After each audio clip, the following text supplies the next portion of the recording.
My brother wants my half of my savings. When my brother was 16 and I was 4, my grandmother set aside a share portfolio for us. As soon as we were old enough, it was transferred into our own accounts, and it was only 4 years later that my brother dipped heavily into his and bought a new Honda. I knew about mine for much longer than he did before it became mine, and watched it grow since I understood what it was. By the time I was given full control, it was already worth a ridiculous amount because a big portion of it was invested in Apple, and I'm torn on using the funds locked up as they are, because Dad drilled it into me to leave it to grow until I'm 40-something.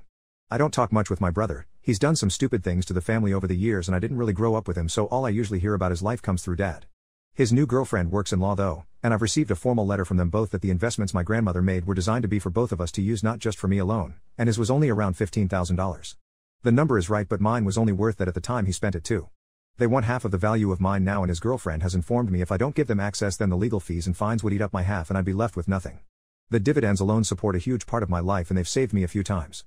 If half of that disappeared, it'd set me back years. I know it sounds selfish, but I'm really used to having the extra income back me up when I've wanted to move. I've lived in 4 states by my own choice and I want to move and take in more before I settle down, if I ever do. How likely is it they'll win and leave me with nothing? As far as I know, there was no paperwork or will just my grandmother's word.